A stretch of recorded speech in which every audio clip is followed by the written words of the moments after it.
2 দিনব্যাপী আন্তর্জাতিক সেমিনারের প্রথম দিনের দ্বিতীয় অধিবেশনে আপনাদের স্বাগতম। সভাপতিত্ব করবেন সরকারি ব্রজলাল কলেজের সুযোগ্য অধ্যক্ষ প্রফেসর শরীফ আতিকুজ্জামান। এই অধিবেশনে প্রবন্ধ উপস্থাপন করবেন বিকাশ কুমার রায়, সহকারী অধ্যাপক, বাংলা বিভাগ। সম্মানিত আমন্ত্রিত অতিথি হিসেবে উপস্থিত আছেন ভারতের পশ্চিমবঙ্গ রাষ্ট্রীয় বিশ্ববিদ্যালয়ের সহযোগী অধ্যাপক এবং সাবেক বিভাগীয় প্রধান ডক্টর সোমা ভদ্র রায়, এবং আলোচক হিসেবে উপস্থিত আছেন প্রফেসর শঙ্কর কুমার। অধিবেশনের শুরুতেই আমন্ত্রিত অতিথিকে ফুল দিয়ে বরণ করে নেবেন কলেজের সুযোগ্য অধ্যক্ষ প্রফেসর শরীফ আতিকুজ্জামান স্যার।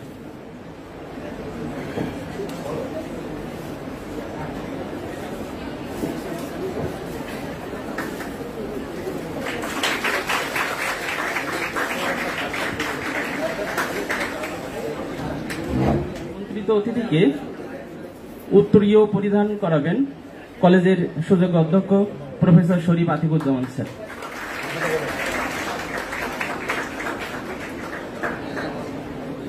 নারী ভাবনা ও বর্তমান পরিপ্রেক্ষিত এ পর্যায়ে এই প্রবন্ধের উপরে আলোচনা করবেন আমাদের আমন্ত্রিত অতিথি পশ্চিমবঙ্গ রাষ্ট্রীয় বিশ্ববিদ্যালয়ের সহযোগী অধ্যাপক ডক্টর সোমা ভদ্র রায়। তবে তার আগে আমরা ডক্টর সোমা ভদ্র রায় সম্পর্কে একটু সংক্ষেপে জেনে নেওয়ার চেষ্টা করব। ডক্টর সোমা ভদ্র রায়, সহযোগী অধ্যাপক, বাংলা বিভাগ, পশ্চিমবঙ্গ রাষ্ট্রীয় বিশ্ববিদ্যালয়। সোমাভদ্র রায়ের জন্ম কলকাতায়। যোগমায়া দেবী কলেজ থেকে স্নাতক, কলিকাতা বিশ্ববিদ্যালয়ের বঙ্গভাষা ও সাহিত্য বিভাগ থেকে স্নাতকোত্তর।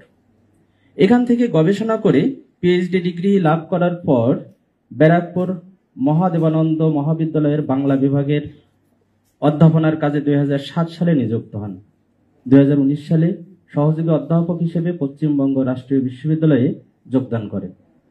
2021 থেকে 2023 এপ্রিল অবধি বিভাগীয় প্রধান পদের দায়িত্বে ছিলেন। বর্তমানে সহযোগী অধ্যাপক হিসেবে পশ্চিমবঙ্গ রাষ্ট্রীয় বিশ্ববিদ্যালয়ের বাংলা বিভাগে অধ্যয়নরত।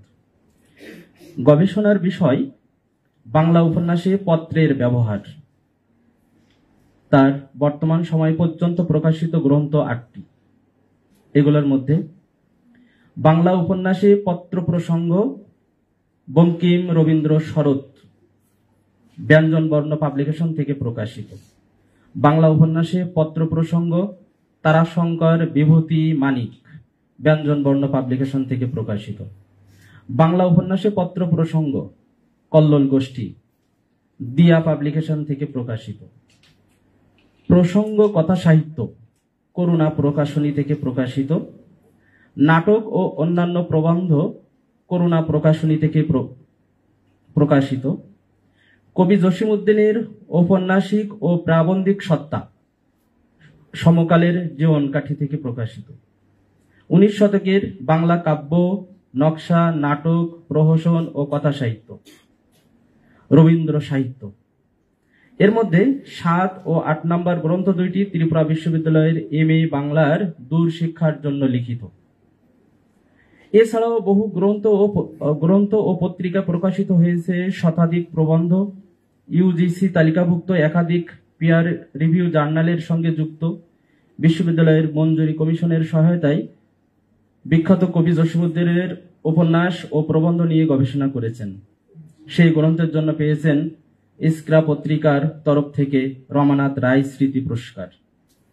তিনি সামগ্রিক কর্মের ভিত্তিতে বর্তমান সময় পর্যন্ত যে সকল সম্মাননা পেয়েছেন তার মধ্যে পর্ব সম্মান, ডাক পত্রিকা সম্মান, শ্রীনন্ত সম্মান, তবু একলব্য আচার্য সম্মান, দীনেশ রবীন্দ্রপত্র সম্মান। আমি ডক্টর সোমা ভদ্র রায়কে আহ্বান করব প্রবন্ধের উপরে আলোচনা করার জন্য।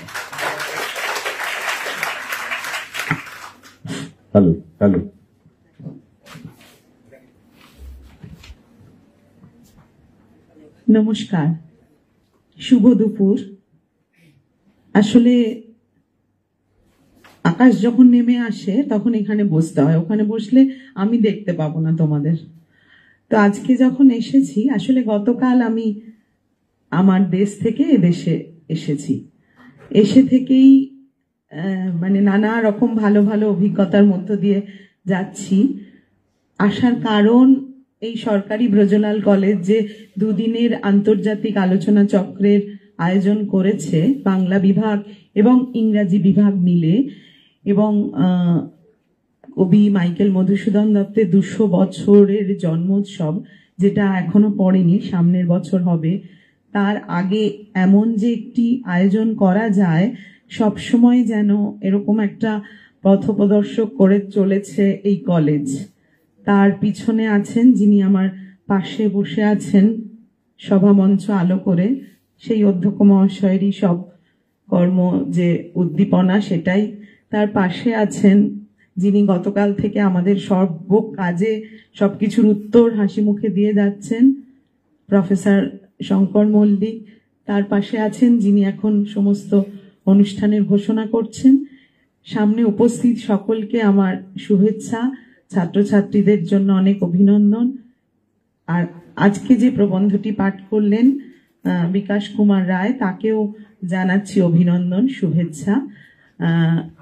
আসলে এই যে আলোচনা করব, আমি তার আগে একটু ধন্যবাদ জানিয়ে নিই যে আমি পশ্চিমবঙ্গ রাষ্ট্রীয় বিশ্ববিদ্যালয় থেকে আমাকে যে আহ্বান করা হয়েছে, সেই জন্য কলেজ কর্তৃপক্ষে আমি আমার কৃতজ্ঞতা, আন্তরিক কৃতজ্ঞতা, ধন্যবাদ জানাচ্ছি।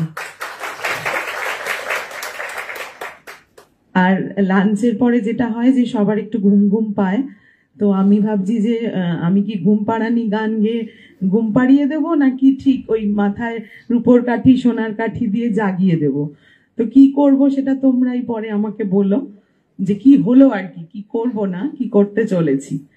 আসলে যে প্রবন্ধটি পাঠ করা হলো তার উপরে আলো ফেলে আমি নানা কিছুই বলতে পারি, যে এখানে একটু অসংলগ্ন লাগলো, বা এই জায়গাটা আর একটু বিস্তারিত হলে ভালো হতো, বা এই জায়গাটা এতটা বিস্তারিত কেন।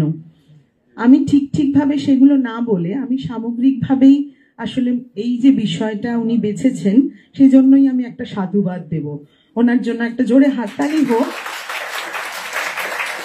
যে মধুসূদনের নারী ভাবনা, এই ব্যাপারটা যে ভাববার বিষয় এবং এটা নিয়ে যে বলবার আছে বিভিন্ন ওনার যে সাহিত্য ঘেটে, সেটা যে উনি এক জায়গায় করেছেন, সেটা অনেক একটা বড় কাজ। সেখানে কি কি ভুল ভ্রান্তি, আমরা তো জানি যে একটা আলোচনা কখনো সম্পূর্ণ হয় না।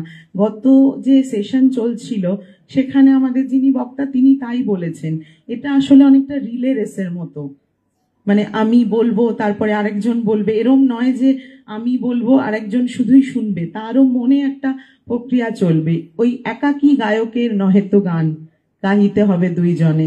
কাজেই কেউ হয়তো মনে মনে গাইছে, কাজেই সেটাও একটা প্রক্রিয়া, সেটাও চলছে।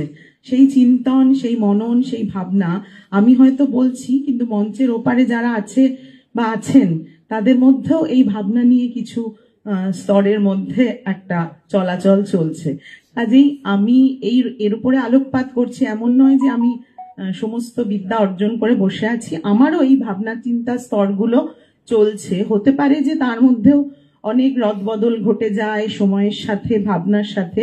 আর এমন কোনো কিছুই আলটিমেট বলে সাহিত্যে কিছু নেই যে এখানেই সেই ভাবনাটা শেষ, একদমই নয়। বরঞ্চ সেটা একটা চলমান বাস্তব, আমরা বেঁচে আছি। সাহিত্যের সহিতত্ব যদি আমরা দেখি, যে আমাদের জীবনের সঙ্গে সেই প্রবাহ চলছে, সেটা কখনোই ওই আলটিমেট বলে কিছু নেই যে আমি একটা যে কথাটা বলবো সেটাই শেষ।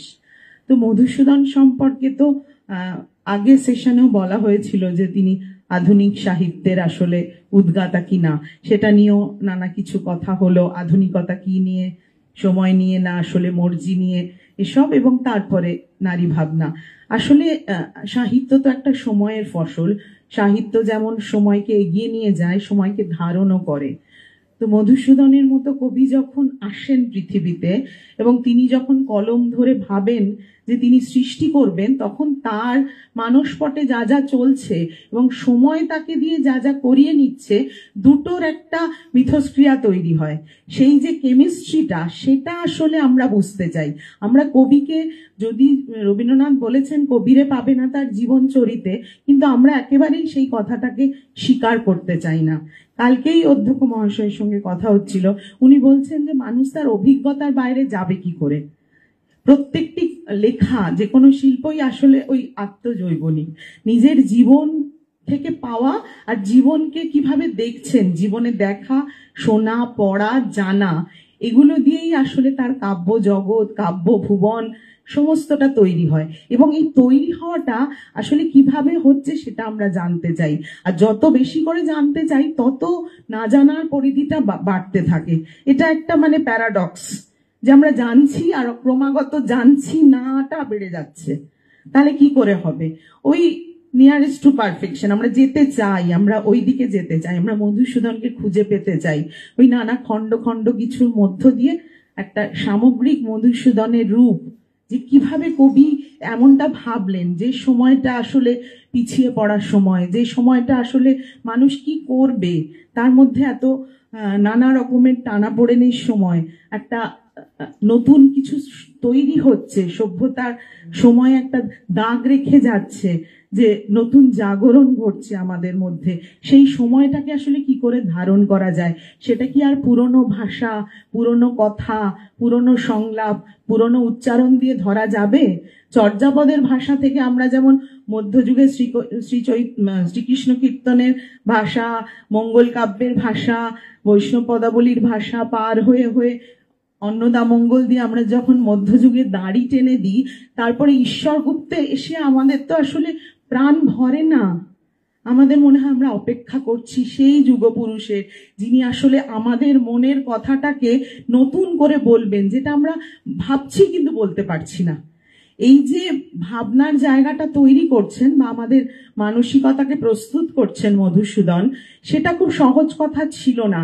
এই যে সময়ে দাঁড়িয়ে ভাবা এবং সময়কে পেরিয়ে গিয়ে ভাবা, এই দুটো কাজ একসঙ্গে করে চলা, তার মধ্যে যে কি কি ঘটে চলছে, এবং একই সঙ্গে তিনি পাশ্চাত্যের প্রায় সমস্ত সাহিত্য পড়ে ফেলছেন একক প্রচেষ্টায়।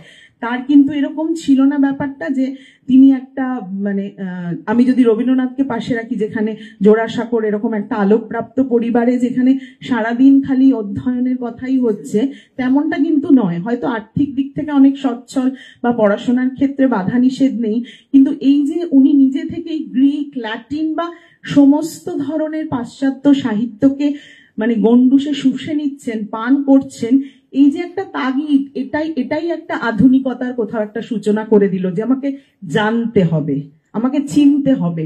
একই সঙ্গে দেশীয় সংস্কৃতি, দেশীয় ভাষা, তার সঙ্গে পাশ্চাত্য সংস্কৃতি, পাশ্চাত্য ভাষা, এই খিদেটা তার মধ্যে একটা নতুন মানসিকতার জন্ম দিল, যেটা আর ঠিক আমাদের যে ধরা বাঁধা প্যাটার্ন, সেটার মধ্যে আর তাকে রাখা গেল না। তার জীবনটাকেও রাখা গেল না, তার সাহিত্যটাকে তো নয়, তার জীবনটাকে রাখা গেল না। কেন বলছি? আমরা যেভাবে জীবনকে দেখি, তার দৃষ্টিভঙ্গি বদলে গেল। আসলে যখন তিনি ভাবছেন যে তিনি পাশ্চাত্য সংস্কৃতি, সাহিত্য সবকিছুকে অ্যাবজর্ব করে নিয়েছেন এবং তিনি ইংরাজি সাহিত্যে দিকপাল কবি হবেন, তা তিনি কখনোই আর এখানে ফিরে আসছেন না। কিন্তু যখন তিনি সেটা শুরু করলেন, দেখলেন বাস্তব আর তার যে কল্পনা, স্বপ্ন, সেখানে কোথাও একটা ধাক্কা দিল তাকে, এবং সেই ধাক্কাটা সামলে উঠে তিনি আবার ফিরে এলেন। এই ফিরে আসাটা প্রায় সাপে বরের মতো।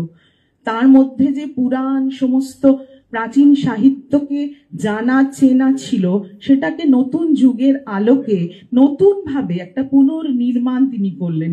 না হলে কিন্তু ওই বাল্মীকির রামায়ণ আর কৃত্তিবাসী রামায়ণের পরে আমাদের আর মেঘনাদ পথ জানা হতো না, যেখানে আলোটা পুরো ঘুরে গেল রাবণের দিকে আর রাম রইলেন ছায়াচ্ছন্ন।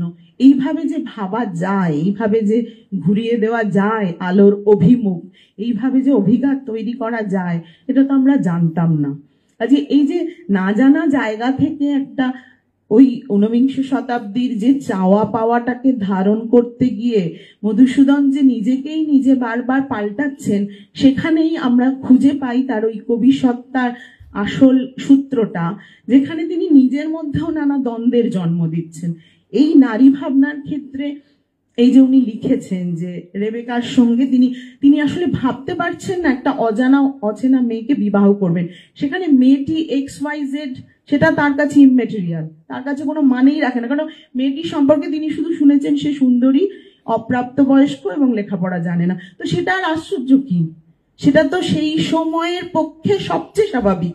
বরঞ্চ সেই বয়স্ক, সে লেখাপড়া জানা, এটা হলেই তো বরঞ্চ অবাক লাগতো, কারণ তখন তো কৌলিন্য প্রথা চলছে, অল্প বয়সী মেয়ের সঙ্গে বিবাহ ঠিক করবেন রাজনারায়ণ দত্ত, এটাই তো স্বাভাবিক। তো সেই স্বাভাবিক বিষয়টা তার স্বাভাবিক লাগলো না, এবং তিনি পালাতে চাইলেন। যে এই বিষয়টা তার যে ভাবনা চিন্তা, তিনি যেভাবে জীবন নির্বাহ করবেন বলে ভাবছেন সেই সময় দাঁড়িয়ে, যে পাশ্চাত্য সংস্কৃতিকে তিনি দেখছেন, চিনছেন, বা যে ইয়ং বেঙ্গল দলের সঙ্গে তিনি মিশছেন, তার খারাপ দিকও তিনি দেখেছেন, না হলে তিনি একেই কি বলে সভ্যতা লিখতে পারতেন না। এবং এই যে সেইখানে থেকে নিজের সমালোচনা করা, সামনে একটা আয়না ধরা, এটা খুব বড় একটা কাজ। এবং এই যে খ্রিস্টান ধর্ম নেওয়া, তিনি কি খ্রিস্ট ধর্মকে প্রাণ দিয়ে ভালোবেসেছেন? তাও নয়। তার মধ্যে ভক্তির চিহ্ন মাত্র সেখানে খুব যে খুঁজে পাওয়া গেছে এমন কখনোই আমরা কোনো চিঠিতে পাচ্ছি না। কিন্তু তিনি সেটা করছেন কেন? কারণ তার মনে হয়েছে তার জন্য যে নির্ধারিত জীবন ঠিক করছেন বাবা, সেটা তিনি গ্রহণ করবেন না। সেখান থেকে তাকে প্রতিবাদ তৈরি করতে হবে, প্রতিরোধ তৈরি করতে হবে, এবং সেই জন্য নিজের জীবনে রেবেকাকে বিয়ে করছেন। আচ্ছা, নারী ভাবনার কথাই যদি বলি, সেখানে তার এই দ্বন্দ্বটা আমার নিজের ভাবতে একটু লাগে। যে তারপরে যখন তার জীবনে হেনরিয়েটা এলো, তিনি বাধ্য, তো সিচুয়েশন হয়তো, এবং এই যে বিবাহ করতে বাধ্য হলেন, বা বিবাহ না করেই সেই জীবনটা নির্বাহ করলেন বাকি জীবনটা। এই যে রেবেকাকে তিনি ত্যাগ করে এলেন, যেখানে রেবেকার কোনো বিন্দুমাত্র কোনো দোষ ছিল না। তার 4 সন্তানের তো ছিলই না। ছিল কি, যে বাবা দ্বিতীয় একজন নারীর সঙ্গে সম্পর্ক করে চলে যাবেন, তারা তো কেউ সেটার জন্য প্রস্তুত ছিলেন না। তো এইটা যে সারাটা জীবন ধরে তার মধ্যে একটা দোটানার জায়গা তৈরি করেছে, কষ্টের জায়গা তৈরি করছে। কাজেই সাহিত্য কি হয় তা নয়, কি হতে পারত। যদি রেবেকা চিঠি লিখতেন, যদি লিখতেন মধুসূদনকে চিঠি, কেমন হতো তার ভাষা? আমরা জানি, আমরা জানি না। মধুসূদন জানেন, মধুসূদন জানেন না।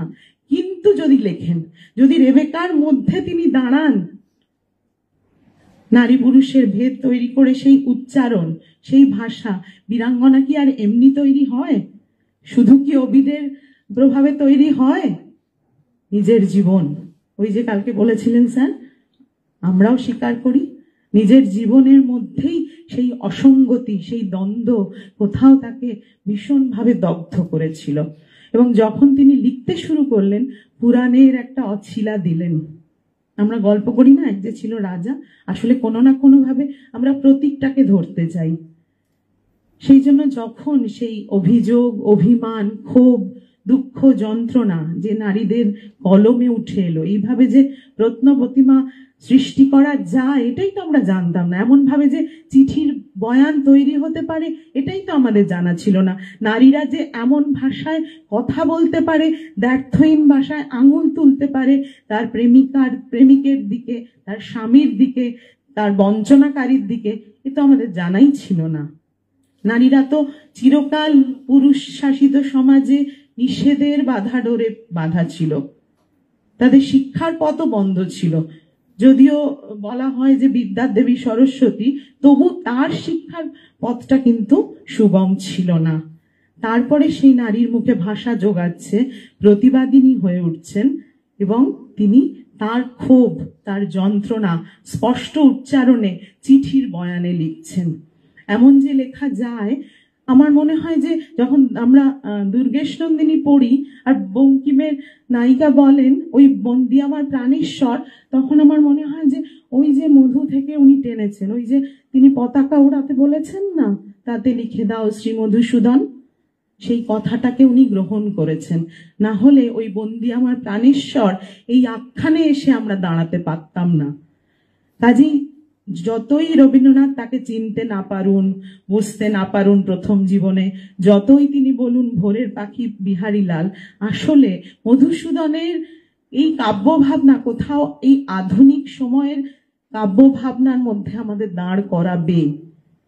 সেই সূত্রটাকে আসলে আমরা কখনো হারিয়ে ফেলি। সেই সূত্রটা যদি আমরা সব সময় জানি, তাহলে মধুসূদন সম্পর্কে আমাদের যত ভ্রান্তি, যত কিছু ভুল এবং ওই যে মিসিং লিঙ্ক, ওটা খুঁজে পাবো।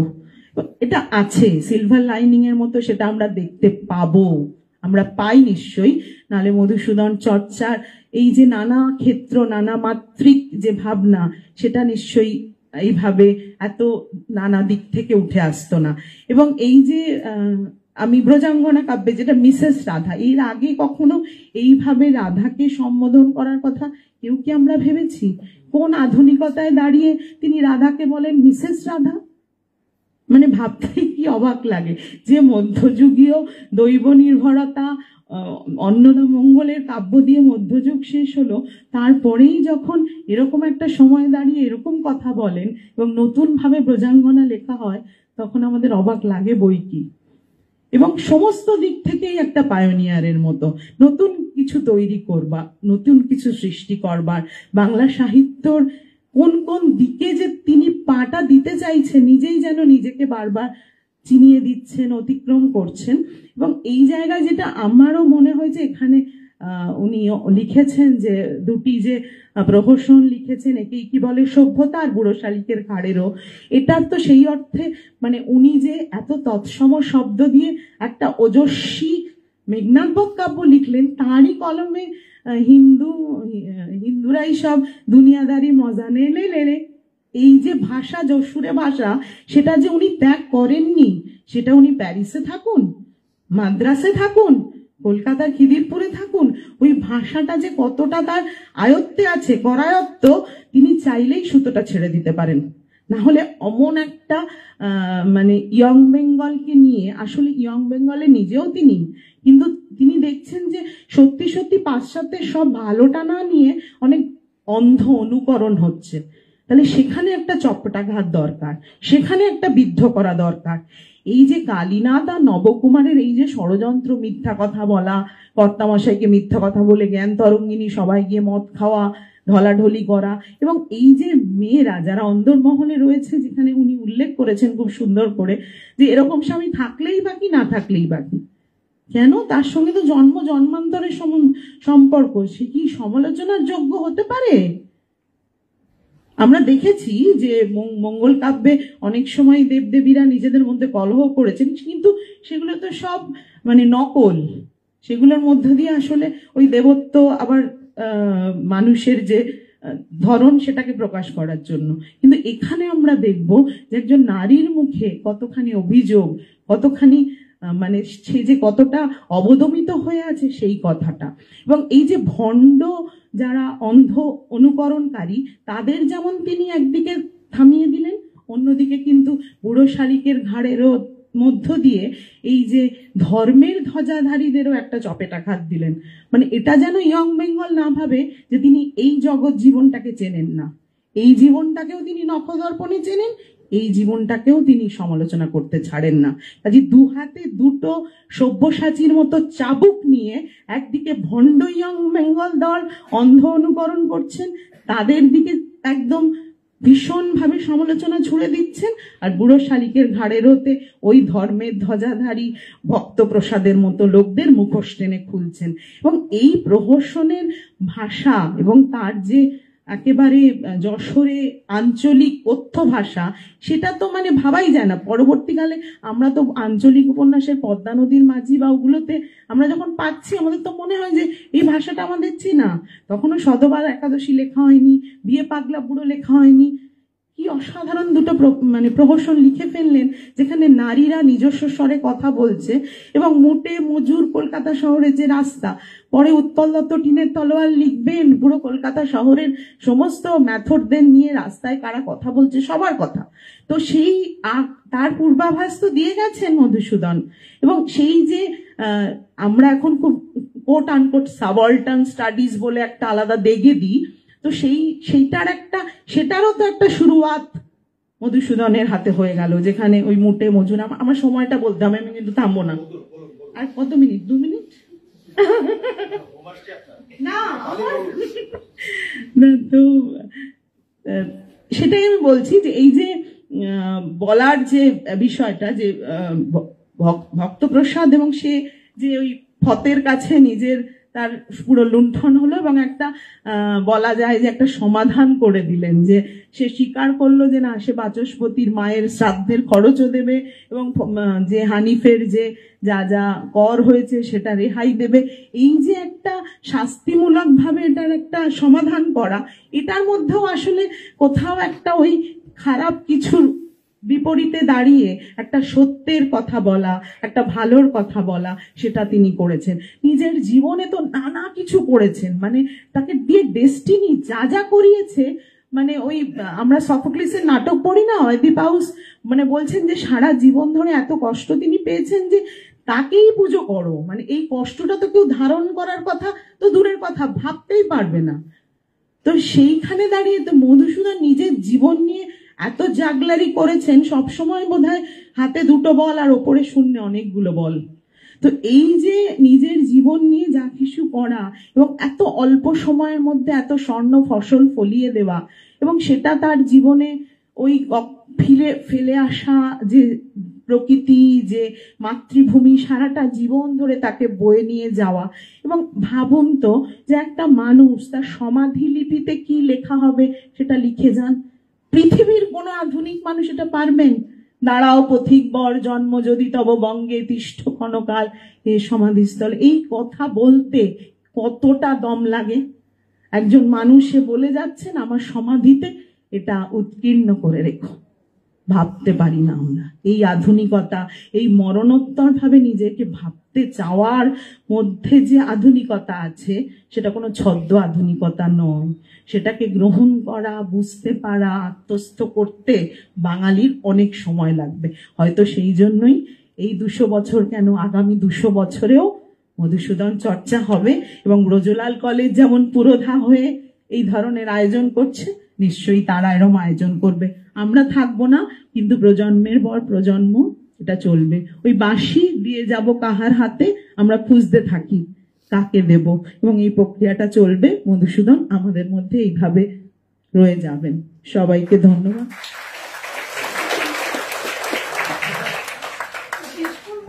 কিছু সময়ের জন্য হারিয়ে গেছিলাম, মন্ত্রমুগ্ধ হয়ে শুনছিলাম। ডক্টর সমাভদ্র রায়কে অসংখ্য ধন্যবাদ আমাদের শিক্ষার্থীদের এত সুন্দর একটি মুহূর্ত উপহার দেওয়ার জন্য। এই পর্যায়ে প্রবন্ধের উপরে আলোচনা করবেন প্রফেসর শঙ্কর কুমার মল্লিক। আমরা সেই সকাল থেকেই কথা বলছি এবং শুনছি। রবীন্দ্রনাথ তার একটি গল্পে বলেছিলেন, মানে দুই বাড়ির মাঝখানে একটি মানে নর্দমা আছে আর কি। তো বলছেন দুই বাড়ির সেই নারীরা সারাদিন ঝগড়া করে। তো বলছে কথা যদি কোনো বস্তু হতো, তো এতদিনে এই দুই বাড়ির মাঝখানের এই নর্দমাটি ভরে যেত।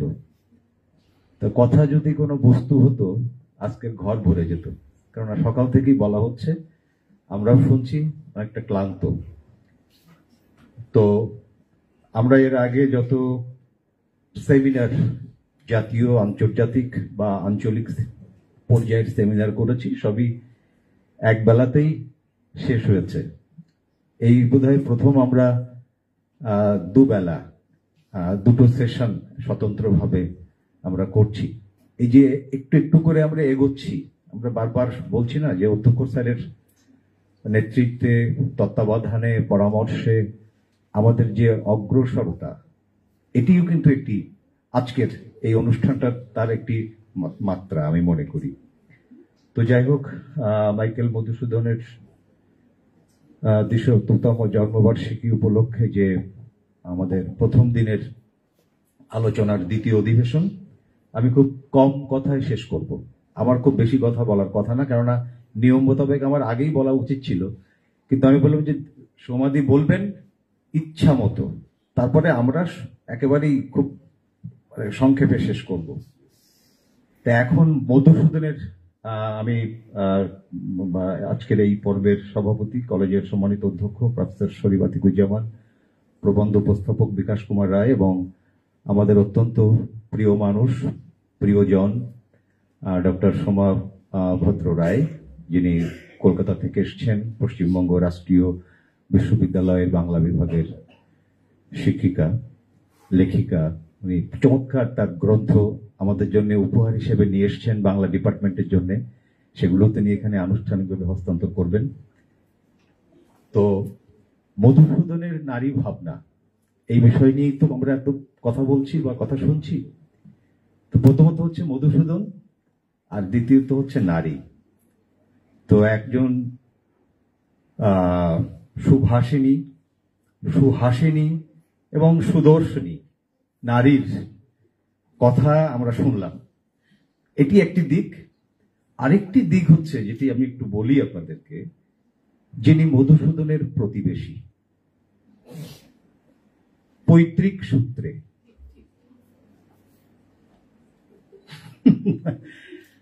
মধুসূদনের সাগরদাড়ির ঠিক পাশের গ্রাম হচ্ছে কোমরপুর, সেখানে তার বাপের বাড়ি। সে বাড়ি আছে, ঘরও আছে। গতকাল উনি সেই বাড়িতে গেছেন এবং সেই বাড়ির উঠোন থেকে আত পাকা ওই বাতাবি লেবু ওই বাড়ির জামাই যিনি সামনে বসে আছেন তিনি স্বহস্তে পেড়েছেন এবং আমি সেটা ভিডিও করেছি। উনি বলতে পারবেন না যে আমি এই কাজ করিনি। তো এখন মধুসূদনের পড়শি আর তারপরে একজন নারী যখন কথা বলে গেলেন, তারপরে মধুসূদনের নারী ভাবনা নিয়ে আমার খুব বেশি কথা বলা কোন ক্রমেই উচিত হবে না, একজন অন্তত পুরুষ হয়ে, আর কিছু হোক আর না হোক। তো বিষয়টা হচ্ছে আসলে আমরা যখন কোনো কিছু বিষয় নিয়ে আলোচনা করি, সাহিত্য বিশেষ করে, সেই সাহিত্য যখন আমরা আলোচনা করি তখন সেই সাহিত্যের যিনি রচয়িতা, লেখক, তার সময় এটি খুব গুরুত্বপূর্ণ। তিনি কোন সময়ে কথা বলছেন, কোন সময় তিনি লিখছেন, সেই সময়ের সামাজিক, রাজনৈতিক, সাংস্কৃতিক পরিপ্রেক্ষিতটা কেমন, সেটি খুব গুরুত্বপূর্ণ। কারণ ওই যে দিদি বললেন না, যে প্রত্যেকটি মানুষ তার অভিজ্ঞতার বাইরে যেতে পারেন না, অভিজ্ঞতার ভিত্তিভূমিতে দাঁড়িয়ে তিনি তারপরে তার কল্পনার জগৎ আসলে নির্মাণ করেন, নির্মিত হয়। এজন্যই সৃজনশীল সমস্ত সাহিত্যই সেই অর্থে কিন্তু আত্মজৈবনিক, এটি যথার্থ। এখন মাইকেল মধুসূদন কখন তিনি লিখছেন, সেই সময়টা কখন, সেই সময়ের ভারতবর্ষের আর্থ রাজনীতিক পরিস্থিতিটা কেমন, একটি ঔপনিবেশিক সমাজে বা রাষ্ট্রে থেকে যে দেশের নাগরিক উপনিবেশের মধ্যে বসবাস করছেন, যে মানুষ নিজে স্বাধীন নন, তিনি স্বাধীনভাবে চিন্তা করবেন, আবার আধুনিক চিন্তা করবেন, সেটিও কিন্তু আমাদের একটু ভাবনার মধ্যে রাখতে হবে। সেই কারণেই আমি বলছি যে একটি ঔপনিবেশিক পরিস্থিতির ভেতর দিয়ে ভারতবর্ষের মানুষ তখন যাচ্ছে। আরেকটি বিষয় হচ্ছে যে বেঙ্গলে, বৃহত্তর বঙ্গে তখন সামাজিক এবং রাজনৈতিক যে আন্দোলন বা সংগ্রামগুলো চলছে, সেই আন্দোলন এবং সংগ্রামগুলোর ভেতরে আমরা যে নারীর কথা বলছি, সেই নারী কোথায় এবং পুরুষও বা কোথায়? ওবেলা একটি প্রশ্ন উঠল, ম্যাডাম আছেন ইংরেজির ম্যাডাম, যে নারীর কথা তো হচ্ছে, কিন্তু মধুসূদনের সাহিত্যে পুরুষ কিভাবে আছে? আমি ওটা নিয়ে একটু বলে আমার কথা শেষ করি। মধুসূদন তার বিশেষ করে মেঘনাদবধ কাব্যে কতগুলো শব্দ ব্যবহার করেছেন, যে শব্দগুলো নারীকে অবলম্বন করে পুরুষকে পরিচিত করা হচ্ছে। খেয়াল করুন, অর্থাৎ নারীকে কেন্দ্র করেই পুরুষ পরিচিত হচ্ছে। যেমন শচীকান্ত, পুরুষ কিন্তু শচীকান্ত, খেয়াল করতে হবে। উমাপতি, নারীকে কেন্দ্র করে পুরুষ পরিচিত হচ্ছেন, নামকরণ। সৌমিত্রী, শব্দগুলো নৈকশেয়, এরা সবাই পুরুষ কিন্তু নারী দ্বারা পরিচিত হচ্ছেন। মধুসূদনের নারী ভাবনার এই জায়গাটা খুব স্পষ্ট হওয়া দরকার। অর্থাৎ একজন মানুষ, অর্থাৎ একজন লেখক, তার সবচেয়ে গুরুত্বপূর্ণ যে কাব্যগ্রন্থ মেঘনাদবধ কাব্য, সেখানে তিনি এই শব্দগুলো ব্যবহার করছেন। পুরুষকে পরিচিত হতে হচ্ছে নারীকে সামনে রেখে, প্রথম তিনি করলেন। এরপরে আর কেউ করেছেন কিনা আমি জানি না। ওই যে বলছেন না, মধুসূদন কি এখনো আধুনিক, তারও একটি ছোট্টখাট্ট জবাব হতে পারে। আরেকটি বিষয়, এখানে এই যে প্রবন্ধের মধ্যে বলা হচ্ছে যে 1842 সালে তিনি কলেজের একটি ইংরেজি রচনায় প্রতিযোগিতায়, মানে ইংরেজি রচনা প্রতিযোগিতায় অংশগ্রহণ করছেন। On the importance of educating Hindu females, এই প্রবন্ধে তিনি প্রতিযোগিতা করছেন, করুন। কিন্তু তখন তার বয়স কত? 1842, 18 বছর। 18 বছরের একজন তরুণ, তিনি প্রবন্ধ প্রতিযোগিতা করছেন যে on the importance of educating Hindu females, তৈরি হচ্ছেন। মধুসূদনের নারী ভাবনা নিয়ে কথা বলতে গেলে আমাদেরকে প্রাসঙ্গিকভাবে আরেকজন মানুষকে খুব গুরুত্বপূর্ণভাবে আমাদের নামটি উচ্চারণ করা দরকার। মধুসূদনের অত্যন্ত ঘনিষ্ঠ বন্ধু, মধুসূদনের 3-4 বছরের বড়, ঈশ্বরচন্দ্র বিদ্যাসাগর। তাকে ছাড়া মধুসূদনের এই নারী ভাবনার এই জায়গাটিকে স্পষ্ট করা যাবে না, আপনাকে ভাবতে হবে। বিদ্যাসাগর মধুসূদনের কত ঘনিষ্ঠ বন্ধু, বিদেশে পড়াশোনা করতে গিয়ে কত টাকা পাঠিয়েছেন, কার কাছ থেকে কত টাকা ধার করেছেন, পাঠিয়েছেন, সেটি ভিন্ন বয়ান, ভিন্ন আলাপ। আমরা ওইদিকে যাচ্ছি না। আমি বলেছি যে সময়টাকে খেয়াল করতে হবে। 1856 সালে বিধবা বিবাহ আইন পাশ হচ্ছে। খেয়াল করুন, 1856 সালে বিধবা বিবাহ আইনটা পাশ হচ্ছে। আর মধুসূদন মাদ্রাজে যে প্রবন্ধটি লিখেছেন, এখানে বলা হচ্ছে যে 1855 সালে 29 ডিসেম্বর, না 12ই ডিসেম্বর, খেয়াল করুন, 1855 সালের 12ই ডিসেম্বর তিনি মাদ্রাজে যখন তিনি কাজ করছেন, চাকরি করছেন, সেখানে গিয়ে তিনি রিম্যারেজ অফ হিন্দু উইডোজ, তার কিছু আগে থেকেই, কয়েক বছর আগে থেকেই বিদ্যাসাগর নিজে কলকাতায় বিধবা বিবাহ আইন পাশ করার জন্য বুকে হাঁটু ঠেকিয়ে একলা চলেছেন। সে আর এক আলাপ, সেটি আমি ওই বিস্তারিত দিকে যাচ্ছি না।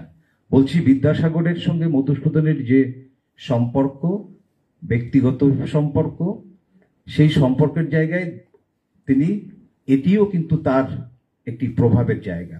ফলে ওই সময়টাকে যে একই সময়ে এই আন্দোলনগুলো চলছে এবং মধুসূদনের মধ্যে সেই প্রভাবটিও কিন্তু পড়ছে। একইভাবে ঊনবিংশ শতাব্দীর ঠিক এরকম সময় আমরা যেমন বলছি না মধুসূদনের নারী ভাবনা, আমরা আজকে অনেক রকমের আলাপ করি বা আমাদের অনেক বয়ান আসে যে নারীবাদ, নারীবাদী, নারী মুক্তি আন্দোলন, এই যে মানে ঊনবিংশ শতাব্দী বা তার একটু আগে থেকে এই বিষয়গুলো ঊনবিংশ শতাব্দী থেকেই মূলত ইউরোপে কিন্তু এই বিষয়গুলো ইন্ট্রোডিউস হয়েছে। ফলে একই সময়ে কিন্তু এই ব্যাপারগুলো কিন্তু ইউরোপ, আমেরিকা এদিকে কিন্তু আন্দোলন এই মানে কথাগুলো উঠছে। আমাদের যারা তারা যখন নারীকে নিয়ে ভাবছেন, স্বতন্ত্র নারীর স্বতন্ত্র ভাবনা, স্বতন্ত্র স্বর বা নারীর মুক্তি ইত্যাদি ইত্যাদি বিষয় নিয়ে ঠিক একই সময়ে কিন্তু ভারতবর্ষেও এই ব্যাপারগুলো ঘটছে। এবং নারীর শিক্ষার জন্য ওই যে দিদি বলছিলেন যে আমি একটু ওখানে লিখলাম যে বিদ্যার দেবী, আমরা সবাই জানি যে বিদ্যার দেবী সরস্বতী, সরস্বতী নিজে নারী, কিন্তু সমাজের নারীরা লেখাপড়া শিখতে পারছে না। কি অদ্ভুত বৈপরীত্য যে মানে বিদ্যার দেবী নিজে নারী, কিন্তু নারীর লেখাপড়া শেখার কোনো অধিকার নেই। এখন যদি প্রশ্ন হয় তাহলে এই দেবীর শক্তিটা কোথায় যে তিনি নারীকেই লেখাপড়া শেখাতে পারছেন না? ওই জায়গা থেকেই কিন্তু মধুসূদন যে পুরাণের যে পৌরাণিক যে অভিজ্ঞতা বা পৌরাণিক যে বয়ান, ঠিক তার বিপরীত বয়ানটি ঊনবিংশ শতাব্দীর, আমরা বলছি না যে আধুনিক নতুন নবজাগরণ হচ্ছে, এই নবজাগরণের ভেতর দিয়ে এই যে নতুন চেতনার একটি বিকাশ ঘটতে শুরু করেছে, সেই বিকাশের পথের অন্যতম অভিযাত্রী হচ্ছেন মাইকেল মধুসূদন।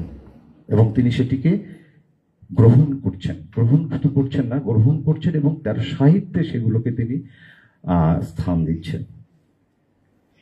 আবার ওই যে বলছি যে বৈপরীত্য, একই সময়ে এটি যেমন চলছে, এই আধুনিকতা আমি বলছি যে পুরুষকে কেন্দ্র করে নারী পরিচিত হচ্ছে, এই নারীকে কেন্দ্র করে পুরুষ পরিচিত হচ্ছে, এরকম শব্দ তিনি ব্যবহার করছেন, এরকম চরিত্র তিনি নির্মাণ করছেন। আবার নারীর মুক্তির জন্য বা নারীর স্বতন্ত্র স্বর তিনি তৈরি করছেন, ওই যে সেই কি বলে মেঘনাদবধ কাব্যে।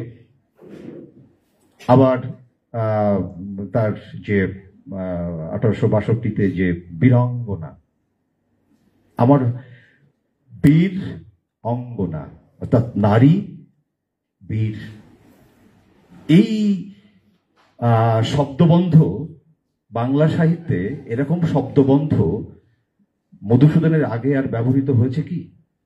যে বীরাঙ্গনা, এবং তাদের মুখ থেকে তিনি নারী যে প্রতিবাদ করছে, যে স্বতন্ত্র স্বর, যেটা এখানে বলা হয়েছে, আমি আর ওই বিষয় নিয়ে বলছি না, অনেক আলোচনা হয়েছে, এটি এসছে। কিন্তু আবার যেটি সকালে আলোচনা হচ্ছিল, কথা হচ্ছিল যে একই কাব্যে যে প্রমীলা একেবারে বীর দর্পে বেরোচ্ছেন তার নিজস্ব বাহিনী নিয়ে, আমি শব্দটাই ব্যবহার করলাম, সেই প্রমীলা একেবারে শেষে এসে কি বলছেন? বৈপরীত্য থাকবে। রবীন্দ্রনাথেও আছে, মধুসূদনেও আছে, শরৎচন্দ্রে আছে, বঙ্কিমচন্দ্রে আছে, একেবারে আধুনিক সাহিত্যের মধ্যেও আছে। এই বৈপরীত্য থাকতেই হবে। মানুষ সবসময় একই সরল রেখায় কিন্তু মানুষের জীবন চলে না, তেমনি তার বুদ্ধিভিত্তিক চর্চাও চলে না। যে কারণে তিনি বলছেন যে প্রমীলা বলছেন যে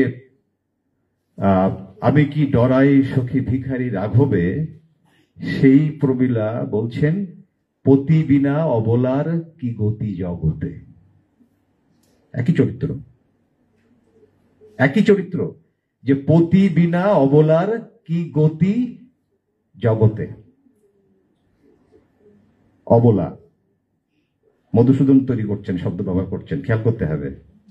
আমরা বলি যে শব্দের মধ্যে কিছু মনস্তত্ত্ব থাকে, যিনি বলেন এই মনস্তত্ত্বটাও কিন্তু আমাকে আলোচনায় আনতে হবে, যে তিনি নারীকে অবলা বলছেন, এটিও আছে এখানে। ফলে এই যে এক ধরনের বৈপরীত্য, এর ভেতর দিয়েই শেষ পর্যন্ত কি দাঁড়াচ্ছে আমরা দেখতে পাচ্ছি যে মধুসূদন তার সময়ের যে পরিপ্রেক্ষিত, ওই সময়ের যে জায়গা, তার যে সময় কাঠামো, তার ভেতর দিয়ে তিনি নারীকে, অর্থাৎ ওই যে আধুনিক সমাজ বা আধুনিক যে সময়, সেই আধুনিক সময়ের অন্যতম একটি বৈশিষ্ট্য হচ্ছে মানবতাবাদ।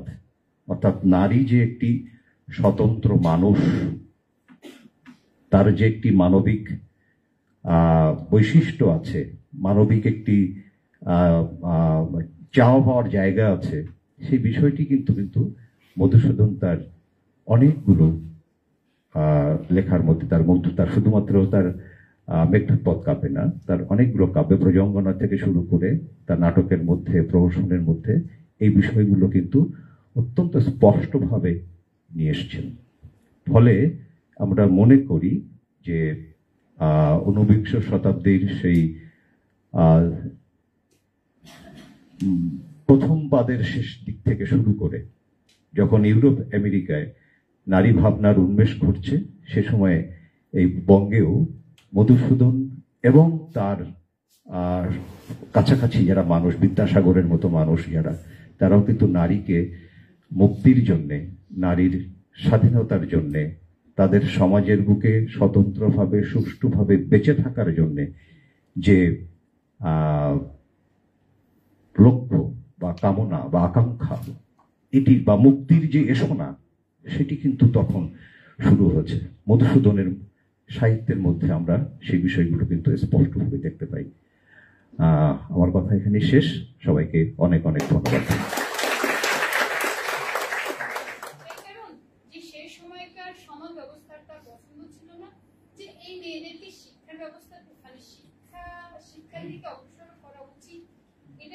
শিক্ষা দিচ্ছিলেন না, নাকি উনি আসলে মেয়েদেরকে বা মহিলাদেরকে বা নারীদেরকে প্রহসন করছেন?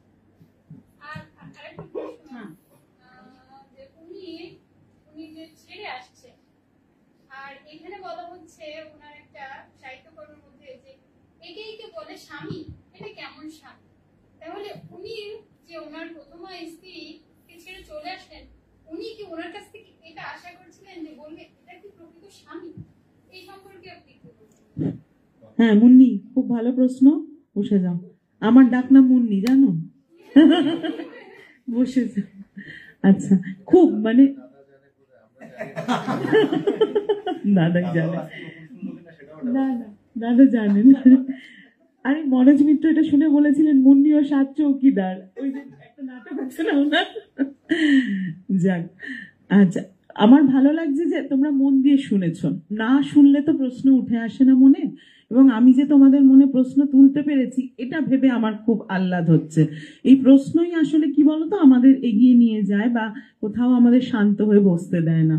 তো এই যে তুমি প্রথম প্রশ্ন যেটা করলে যে মধুসূদন বাবা মা যে স্থির করা বা ঠিক করা, পছন্দ করা পাত্রীকে বিয়ে করলেন না কেন, মেয়েদেরকে নিয়ে কি তিনি প্রহসন করছেন? আসলে না, তিনি এই যে পুরো সিস্টেমটা, এই যে প্রথাটা, এটার বিরোধিতা করছেন। তিনি চাইছেন যে আমরা যে সময় দাঁড়িয়ে আছি, আমরা ঔপনিবেশিক সমাজ ব্যবস্থায় আছি, কিন্তু ইংরাজি যে পড়াশোনা তার হাওয়া আমাদের গায়ে লেগেছে, তার ফলে আমরা এটা বুঝতে পেরেছি যে বিবাহটা ঠিক ওইভাবে হয় না।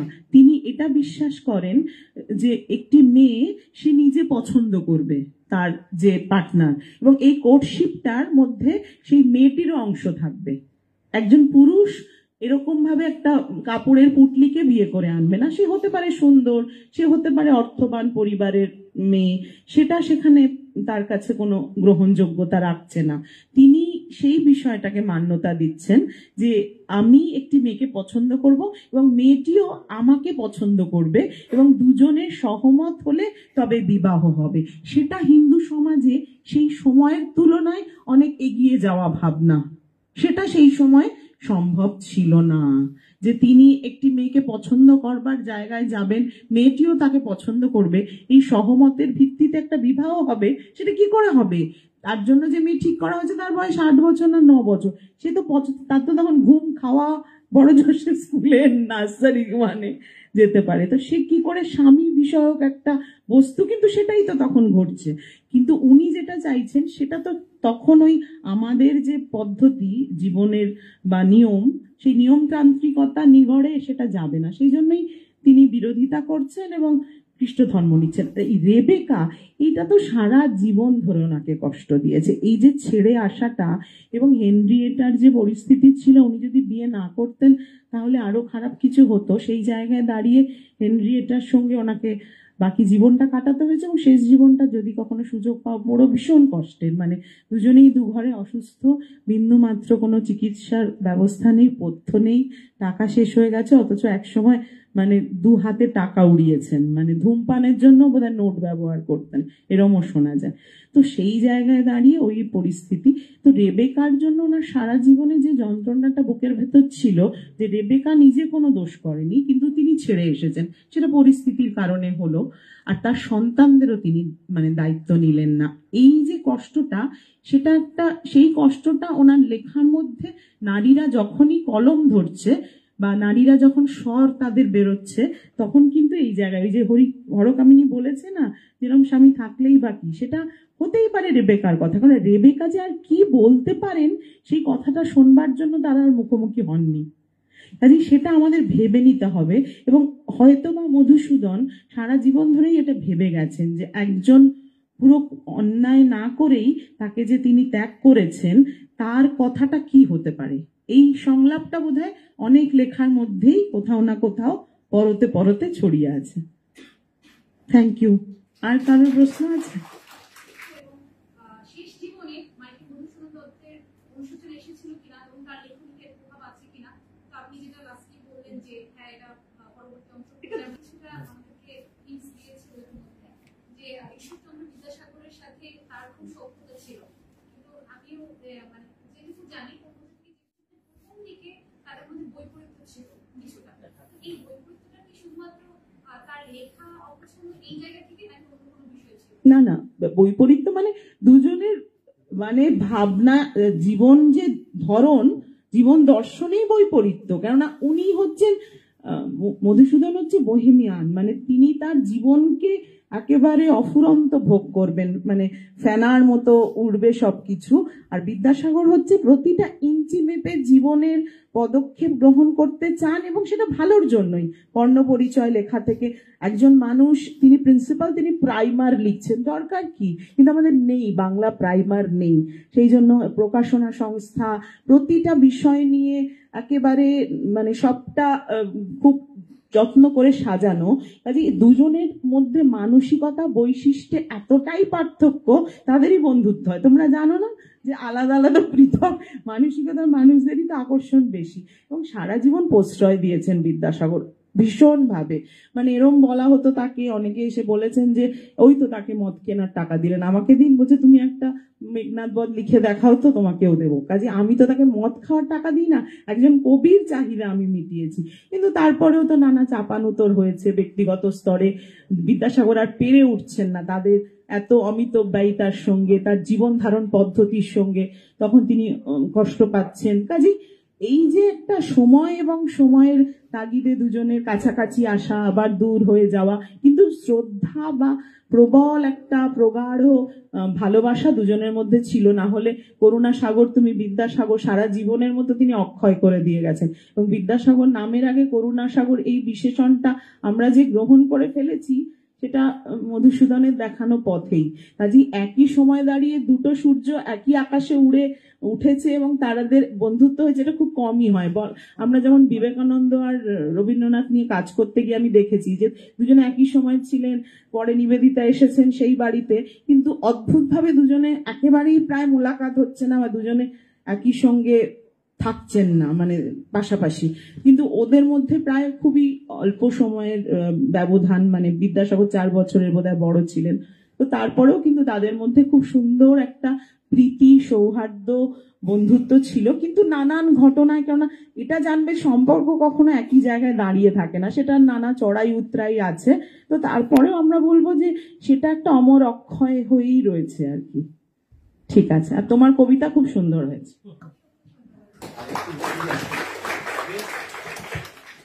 এই দিদির কথাটা টেনে নিয়েই আরেকটু বলি। মধুসূদন যখন মারা গেলেন, মারা যাওয়ার পরে তাকে যখন সমাহিত করা হলো, তার প্রায় 12 বছর পরে, 11-12 বছর পরে স্থানীয় কলকাতার ওই অঞ্চলের স্থানীয় মানুষ তারা চাঁদা তুলছেন যে মধুসূদনের সমাধিটাকে একটু পাকা করে সুন্দর করে বাধাই করতে হবে, সেজন্য তারা চাঁদা তুলছেন। 11-12 বছর পরে, উনি 1873-এ মারা গেলেন। তো এই যারা চাঁদা তুলছেন এরা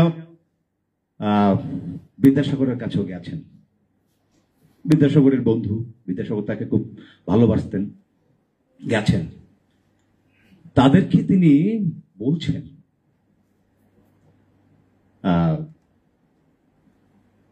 এত কষ্ট করে যার যান বাঁচানো গেল না, যান বাঁচাতে পারলাম না, তার হাড় রক্ষা করার কোনো ইচ্ছে আমার নেই।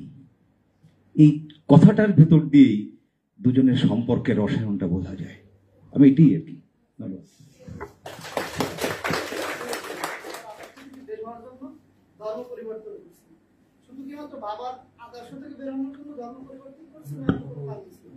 বাবার আদর্শ বলিনি, মানে আমি বলতে চাইছি যে হিন্দু ধর্মের যে প্যাটার্নটা, যে এবার বিয়ে দেবেন,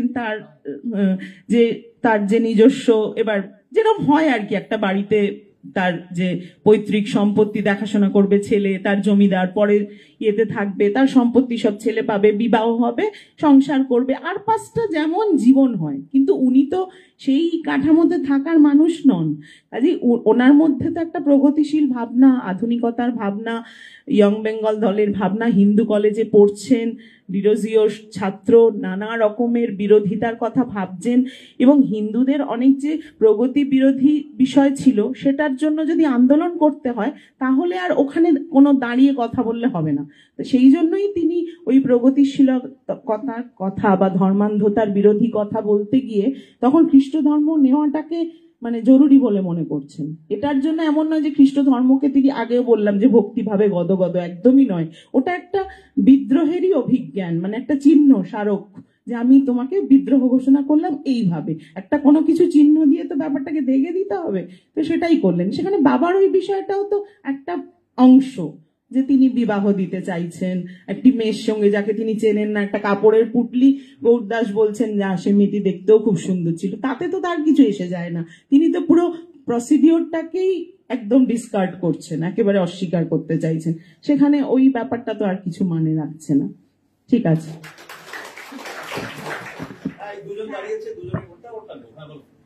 ছোট করে প্রশ্নটা বলো, স্টেপ প্রশ্নটা বলো। মানে তিনি নারীকে আধুনিক দেখিয়েছেন, এবং কমিয়া ইতিহাসটা যে জিনিসটা যে প্রথম দিকে নারীরা আধুনিক। সময়টা এরকম না যে শুধু আমরা এগিয়েই যাচ্ছি, অনেক সময় আমরা দুপা পিছিয়ে আবার এগোচ্ছি, এবং এই যে দ্বন্দ্বে ভরা, এটাও একটা আধুনিকতারই চিহ্ন। মানে আমার জীবনে কোনো দ্বন্দ্ব নেই, ভালো মন্দের দ্বন্দ্ব নেই, বিচারবোধের দ্বন্দ্ব নেই, এগিয়ে পিছিয়ে যাওয়ার দ্বন্দ্ব নেই, তাহলে তো আমার সজীবতাই নেই। এই যে আমার মানবাত্মা জেগে উঠছে পরাধীন ভারতে দাঁড়িয়ে, ঔপনিবেশিক ভারতে দাঁড়িয়ে আমার যে সত্তা জেগে উঠছে, যেটা এতদিন একটা দৈব নির্ধারিত ভাবনার মধ্যে আটকে ছিল, এবং যেখানে শুধুমাত্র মঙ্গল কাব্য আর ওইগুলোই লেখা হচ্ছিল, সেখান থেকে বেরিয়ে গিয়ে যে আমরা নিধুবাবুর টপ্পা বা ওই ছেড়ে এমন একটা সাহিত্যের কথা বলছি যেখানে একটা মানবতার জয়গান গাওয়া হচ্ছে, সেই প্রেক্ষাপটে দাঁড়িয়ে এই কাব্যটাকে ভাবতে হবে। এবার কাব্যের শেষ নিয়ে অনেকেই আমরা সমালোচনা করে থাকি বা অনেক আলোচক এই নিয়ে আলোচনা করেছেন যে প্রমীলা যদি এতই আমি কি ডরাই সখী ভিখারি রাঘবে রাবণ শ্বশুর মম মেঘনাথ স্বামী এরকম বলার পরে, এত আয়োজন করে এসব দেখানোর পরে আবার শেষে কেন, এর 2-3টে কারণ সমালোচকরা বলেছেন, আমি কিছু এখানে নই, সেগুলো আমি একটু তার বলে দিতে পারি। ধরো একটা দিক থেকে বলা যায় যে এটা হচ্ছে প্রমীলা শুধুমাত্র কোনো স্ত্রী নন, তিনি একটা প্রেমিকাও। তিনি ইন্দ্রজিৎ মেঘনাদের প্রেমিকা, তাদের মধ্যেকার যে সম্পর্ক বা যে ধরনের ভালোবাসার বাতাবরণ দেখা যাচ্ছে সেটা শুধুমাত্র স্বামী স্ত্রীর সম্পর্কের মতো নয়। তো সেইখানে দাঁড়িয়ে তিনি ভাবছেন যে যখন সেই তার জীবনের কাঙ্ক্ষিত পুরুষটি বেঁচে নেই তখন তার মরে যাওয়াই শ্রেয়। ইংরাজি নাটকে তো হামেশাই হতো, রোমিও জুলিয়েট স্যার তো আছেন, তাহলে এই যে মৃত্যু একই সঙ্গে ঘটে যাওয়া সেটা নানা কারণেই হতে পারে, তো সেটা তখন স্বাভাবিক, সেটা ট্র্যাজেডি নাটক। কিন্তু এটাকে আমরা সতীদাহ আমাদের সমাজে প্রচলিত ছিল বলে এই অ্যাঙ্গেল থেকে দেখছি বলে আমাদের দৃষ্টিকটু লাগছে, এটা হতে পারে। আরেকটা হতে পারে যে তিনি সেই সময়ের নিরিখে দাঁড়িয়ে ওই সময়ে যেটা ছিল সেটাকেই তিনি এস্টাবলিশ করলেন যে হ্যাঁ তাহলে যে নারীর জীবনে এইটাই ঘটলো, তার কাছে আর নতুন করে জীবনের কি স্বাদ, সেই জন্য তিনি নিজেই সতীদাহকে স্বেচ্ছা মৃত্যুর মতো বেছে নিলেন। এবার এইখানে দাঁড়িয়ে কোন জায়গাটাকে তিনি সত্যি বলতে চেয়েছেন সেটার কোনো ওই আবার পাথুরে প্রমাণ কিছু নেই। তবে হ্যাঁ, এটা নিয়ে মেঘনাদ বধ কাব্যের 9ম সর্গে অনেক সমালোচকই সন্ধিয়ান। তো এই জায়গাটাতে আমাদের সত্যিই মনে হয় যে ওই দ্বন্দ্বের জায়গাটা, যে দান্দিকতার জায়গাটা সময়ের, সেটাই মধুসূদনের মানে এখানে তার প্রকাশ আমরা দেখতে পাই। কাজেই পুরোটা নিঃসন্দিগ্ধ হয়ে কিছু বলবার জায়গা আমাদের সত্যি তৈরি নেই এখানে। আমি কি বোঝাচ্ছি? পরিশেষে বলার কিছু সুবিধা আছে, কম বলা লাগে, কেননা সব কথা আগে বলা হয়ে যায়। আর যিনি কথা বললেন তার কথা বলার যে ধরন, তার হাসি, তার জ্ঞানের বহর তোমাদেরকে প্রশ্ন করতে উৎসাহ জুগিয়েছে নিশ্চয়ই। উনি তো মধুসূদনের প্রতিবেশী শুধু না, আমার এখন সন্দেহ হচ্ছে আত্মীয় কিনা, কেননা মধুসূদন সম্পর্কে এত কিছু জানেন, এই বিষয়টি নিঃসন্দেহে সকলের কাছে আনন্দের। বিস্ময়ের আমি বলবো না, কারণ বিস্ময়ের বললে আবার বিপদের মধ্যে পড়ে যাওয়ার সম্ভাবনা আছে। বিপদটা কোথায় সেটা আমি বলি, আমি সম্বোধন করছি না, বারবার সম্বোধন করা হয়েছে। তো আজকের বিষয়টা কি? বিষয়টি হচ্ছে মধুসূদনের নারী ভাবনা বর্তমান পরিপ্রেক্ষিত, তাই না? কেউ কি মধুসূদনের পুরুষ ভাবনা নিয়ে কিছু লিখেছেন, কিংবা অন্য কোনো বিখ্যাত সাহিত্যিকের পুরুষ ভাবনা নিয়ে লিখেছেন? লেখেন নাই। এমনকি কোনো নারী সাহিত্যিকের লেখনীতে বা লেখায় পুরুষ ভাবনা নিয়েও কিছু কিন্তু লেখা হয়নি। এর কারণ কি? এর কারণ আমরা যদি ইতিহাসটা দেখি তাহলে আমরা দেখি যে নারীবাদ এর 3টি ঢেউ ছিল, পাশাপাশি পুরুষবাদ বলেও কিন্তু একটা কথা আছে, সেই ঢেউয়ে কিন্তু একদম হারিয়ে গেছে, কোথাও খুঁজে পাওয়া যায় না।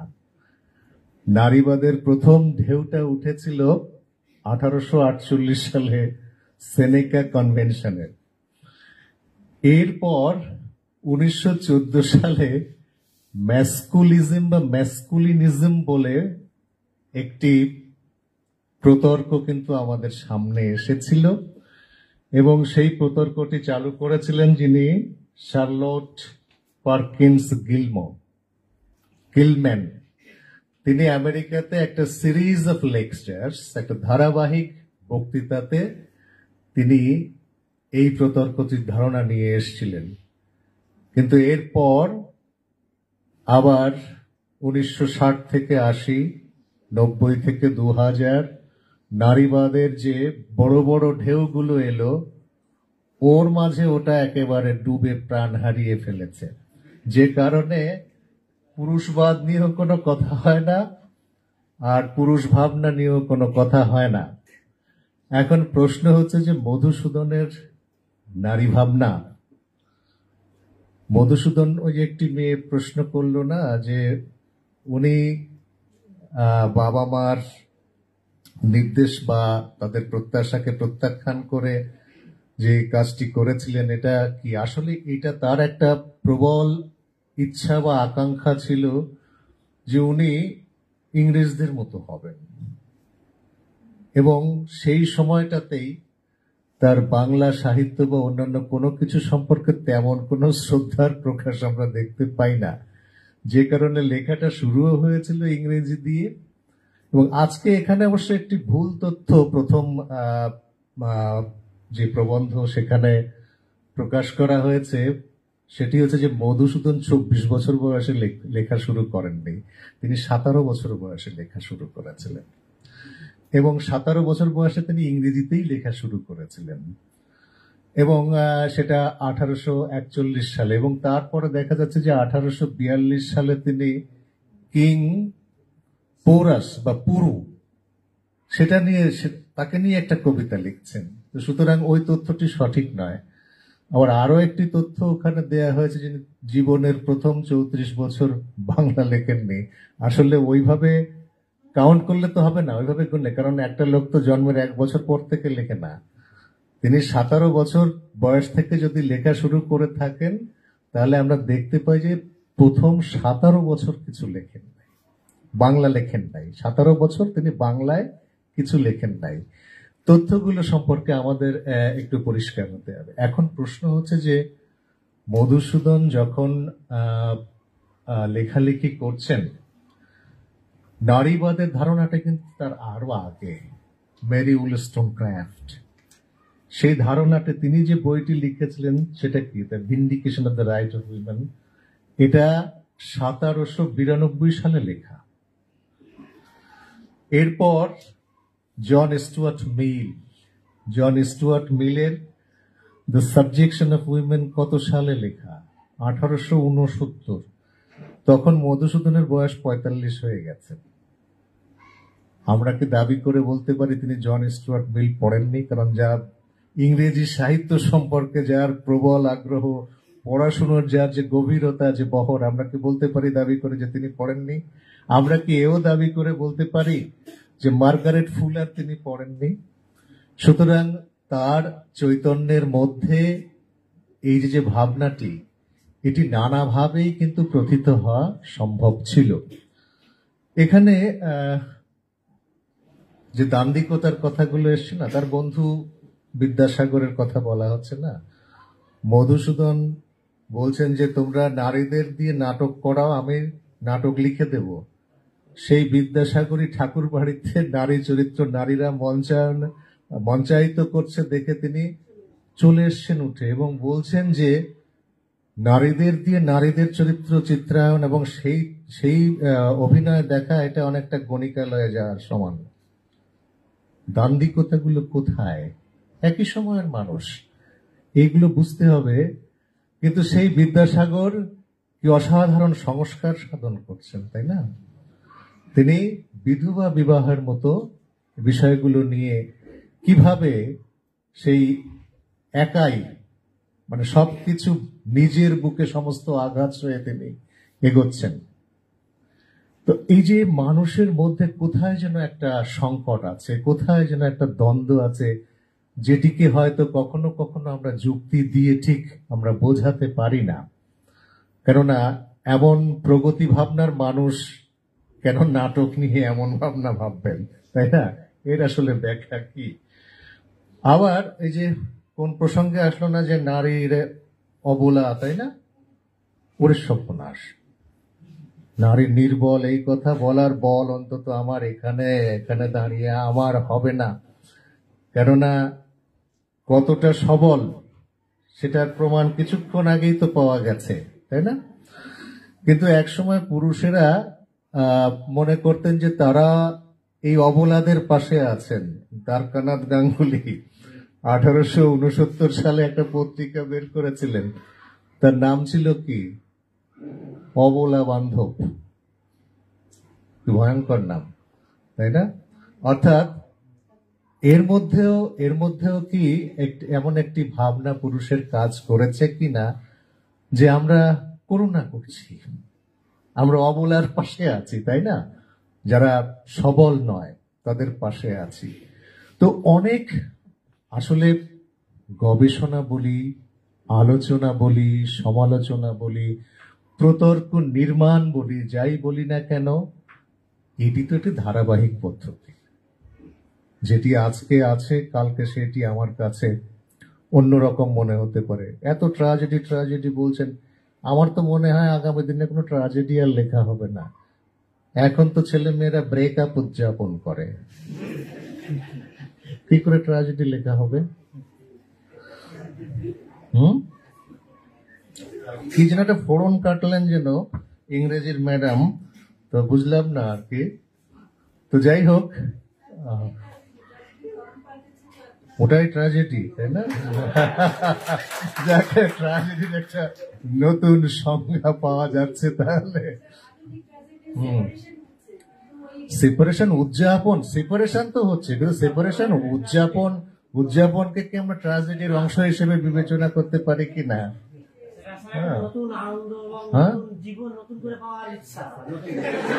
হ্যাঁ, সেটা বলতে পারেন যে নতুন ভাবে। হ্যাঁ, ওই যে সেই সলিল চৌধুরীর সেই গান, যা গেছে তা যাক। হ্যাঁ, যা গেছে তা যাক। তো এখন বিষয়টি হচ্ছে যে আবার নতুন কিছু পাওয়া যাক, তাই তো? এখন মানুষ মনে করে অন্যভাবে যে জীবন একটাই। হ্যাঁ, একজনের পিছনে কেঁদে কেঁদে কি শুধু শুধু বুক ভাসানো যায়? মানুষ তো হাসতেও চায়। যাই হোক, এখন অনেক আলোচনা হয়েছে। কবির শারীরিক মৃত্যু হয়েছে, কিন্তু তার সৃষ্টিশীলতার তো মৃত্যু নেই। এবং মানুষ যে সৃষ্টি করে যান তার আসলে কোনো মৃত্যু হয় না, এবং তার সৃষ্টির মধ্যেই তিনি বেঁচে থাকেন কিভাবে? এইভাবে, এই যে আমরা স্মরণ করি, আমরা সেটি উদযাপন করি, আমরা বিভিন্ন জায়গা থেকে মানুষকে আমন্ত্রণ জানাই যে আসুন, আমরা আমাদের কথাগুলোকে বিনিময় করি। আবার তারা শর্ত থাকে যে মধুসূদন নিয়ে কথা বলতে গেলে কিন্তু মধুসূদনের বাড়ি ঘুরিয়ে আনতে হবে। এনেছি কিন্তু। হ্যাঁ, এখন যাই হোক, আমাদের সব মিলিয়ে আজকের এই দিনটি নিঃসন্দেহে একটি স্মরণীয় দিন, এবং আমাদের প্রচেষ্টা থাকবে যে মধুসূদনের জন্ম ২০০তম জন্ম বার্ষিকীর মধ্যেই কোনো একটি আয়োজন আবার আমরা করে তার সমাপ্তি, এটা আমরা শুরু করলাম, তার সমাপ্তি ঘোষণার একটা প্রচেষ্টা আমাদের থাকবে। সবাইকে ধন্যবাদ। সবাই ভালো থাকুক, সাহিত্য নিয়ে থাকুক, জীবনকে কল্পনা করুক, জীবনকে ভালোবাসতে শিখুক। ধন্যবাদ। রায়কে আমাদের কলেজের অধ্যক্ষ স্যার, বিভাগের পক্ষ থেকে আরো একটি উপহার তুলে দেওয়া হচ্ছে। শক্তি, নারী বলতে এসছেন।